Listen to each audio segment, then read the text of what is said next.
연일 엄중하시고 어제는 특히 정원 스님의 그 입적을 아주 안타까운 마음으로 다시 한번 영면을 기원합니다. 그리고 우리 그 언론 여러분들의 노고에 감사드립니다. 국민의당 1월 10일 현안 브리핑 발표하겠습니다. 새누리당 이제 막장 아니면 언론을 장식할 내용이 없는가. 어제 새누리당 상임 전국위원회가 아슬아슬하게 개최되었다. 그러나 임명진 비대위원장 측은 정족수를 26명에서 23명으로 줄이는 무리수를 두어 친박 측의 반발을 샀다. 특히 서청원 의원은 4.4 오입이라고 주장하며 인 위원장을 고발하기까지 하였다. 명색이 집권 여당이자 제1여당이었던 새누리당이 내부 갈등마저 제대로 해결하지 못하고 아수라장이 된 것이다. 평소 그렇게나 법과 질서를 강조하던 새누리당의 주정은 어디로 갔는지 찾아볼 수가 없고 이제 막장 아니면 새누리당에서 언론을 장식할 내용이 없어질 지경까지 왔다. 새누리당은 야당이 되기 위한 예행 연습을 이미 마쳤고 더 나아가 당 해체의 길로 가고 있다. 임명진 비대위원장과 친박 둘 중 누가 승리하던 새누리당이 더 이상 존재해서는 안 될 청산 대상이라는 사실은 달라지지 않는다. 막장 말고는 더 이상 국민의 관심을 끌지 못하는 새누리당은 더 이상 국민을 실망시키지 말고 자진 해산의 길로 가야 할 것이다. 우수도서 선정 개입, 헌법을 훼손한 박근혜 대통령. 박근혜 대통령이 문화체육부가 주관하는 우수도서 선정 사업에 직접적으로 관여한 사실이 드러났다. 문제 서적은 단 한 권도 선정해서는 안 된다며 직접 지시하였다는 것이다.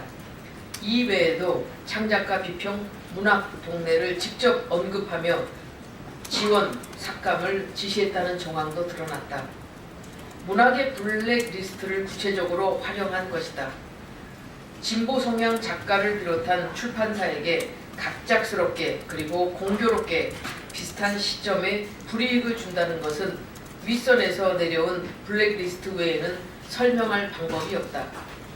우리 헌법은 언론, 출판의 자유를 보장하고 있다. 그러나 박근혜 대통령은 헌법을 수호할 대통령으로서 헌법이 보장하고 있는 자유를 억압하였다.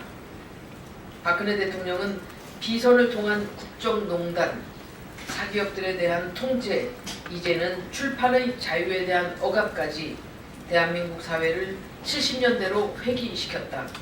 그야말로 과거 군사 독재 시절에나 횡행했던 통제 국가가 부활한 것이다. 박근혜 정권이 후퇴시킨 대한민국의 시스템을 이대로 두어서는 안 된다. 21세기에 부활한 70년대식 적폐를 청산하고 미래로 가야 한다. 우리 국민의당이 국가 대개혁위원회를 설치한 이유가 바로 여기에 있다. 박근혜 정부가 최순실 재산 축적에 매진해 온 동안 밀린 임금은 사상 최대를 기록하였다. 2017년 새해가 시작되고 민족의 명절 설날을 앞두고 있지만 국민들의 지갑 사정은 점점 악화되고만 있다. 이의 주요 원인 중 하나가 바로 임금 체불이다.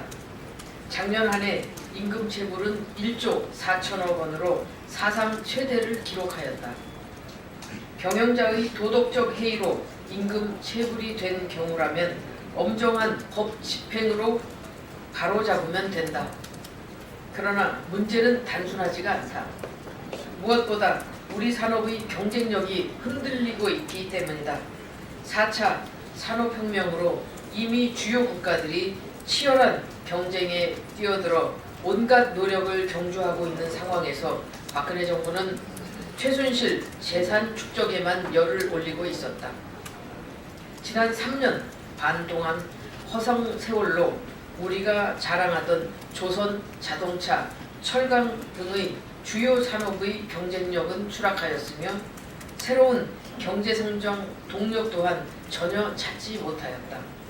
좀비 기업은 늘어만 가고 그에 따라 임금체불 역시 증가할 수밖에 없었다. 국민의 일자리, 임금 문제는 다른 어떤 정책보다도 더욱 중요한 국가 과제이다. 그리고 국민의당이 앞장서고 있는 공정한 경제, 4차 산업혁명 선도가 이에 대한 근본적인 해결책이다. 이상입니다. 감사합니다.